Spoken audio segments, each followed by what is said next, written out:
Welcome to White Shoulders Boar, Goats, and Farmstead. Today we're going to talk about the breeding harness.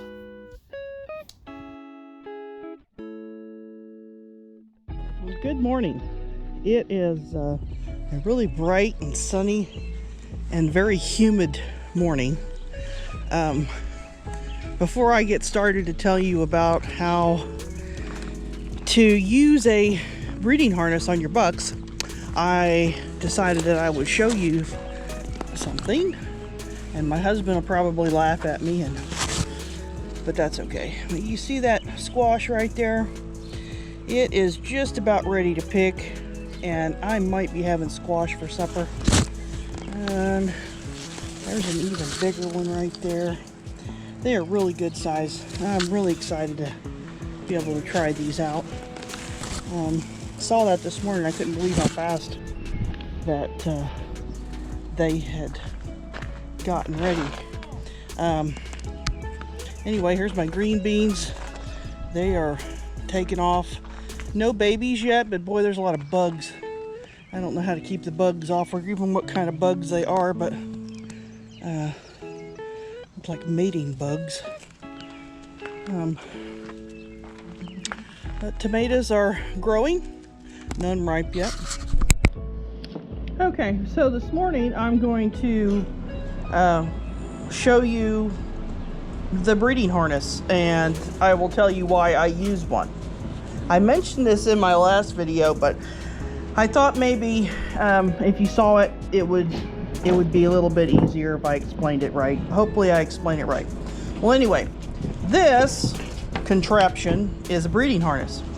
I got this one from Premier One, I believe, and I have to change the crayon. As you can tell, it's pretty nasty. So I'll change the crayon and show you that part. You can do this while it's on the buck, but I would suggest that you do it while it's not on the buck, because it's very difficult sometimes to remove these. It has a little tab that holds that in there, and you have to bend the tab down and then push it out.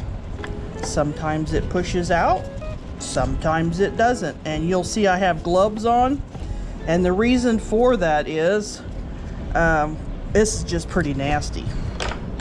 They've laid on it, peed on it. You can see there's manure on it. I can use this one again, I just have to clean it off. So this was last year's, and Hercules is getting his. But anyway, the reason I have gloves on is because buck pee does not come off your hands very easily unless you have that orange mechanic soap, or if you have a goat milk based soap to wash it off with. So it really does smell pretty bad. So anyway, we're going to put a color in. This is yellow. Some of these are all year round, and some of them are for just winter. So like this one is a mild, so this would be for winter, and this is for the hot weather. So Hercules is going to get blue for the hot, and hopefully it stays in, because this is a different brand. There are different brands of these crayons. I just like using the marking crayon because it gives me an idea of when my does got bred, so that it will give me an even better idea of when we're going to have kids. So when I figure out how to get this off of here, oh, well, that would have been a little easier, I guess. But also the crayon gets on your hand and it doesn't come off very easy either. So anyway, here's a crayon. You take the crayon like so, and it's supposed to just slide right in here. But I don't like how that's fitting, so I'm not going to use this crayon because it just doesn't fit right. So we'll use red. Take that off. It goes at an angle, so you just match up the angle, and that's what holds it in there. It's got a little lip under there. Slide it in, and it comes past this little stop, and then I always push it back to the stop because that way it's holding against it. And the next part is putting it on the buck, and I will show you how to do that here in just a minute. Okay, so here we have Hercules up on the stand, and the easiest way that I have found to put this on is the webbing like that right there in the wide part that goes up front. So what I do is I slide it around in front. Good golly. Hercules is a big fella, so I'm gonna have to shorten these or lengthen these so they fit him. I don't remember who this was on last year. Probably Ross.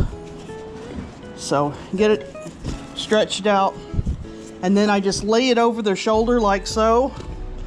Grab this part, pull it under. You got this hooks here. Then you go to the other side, and Hercules is in full rut. He smells, and I pretty much just hugged him, so I'm gonna smell like a buck most of today. Then you put it on this side, and this part goes over their back. I have to tighten it up a little bit, or loosen this and then tighten some other. You want to make sure that it's snug, but it doesn't cut off circulation. The easiest way I can tell you to do that is you just make sure you're able to get your hand in there, but that it's tight enough that it doesn't slide. If it slides off, it kind of defeats the purpose. So, all right, so now he's snug and everything's on there. And I'm gonna get a picture of him here in a minute. But Hercules, there's a couple girls out there that are just waiting for him. So we're gonna let him down and off he goes. Here, Hercules is gonna go to work. Come on, buddy, let's go to work. Yeah.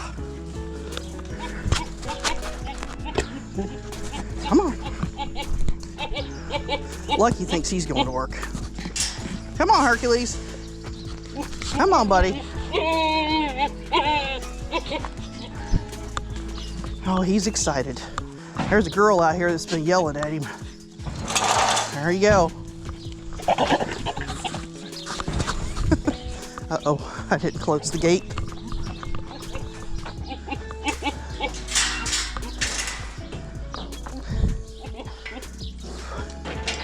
Oh.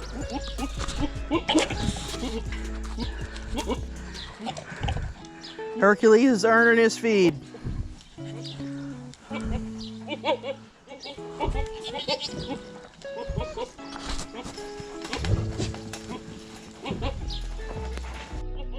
As you can tell, she has been marked with red crayon, and she's been bred, and now I will write that down.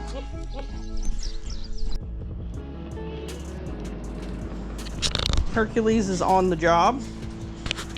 He's going around and sniffing and seeing who's receptive. Now, after you put your breeding harness on, sometimes you may have to adjust it a little bit, because once they start jumping around, it does move around, so you might have to fix it, but so far his looks pretty good.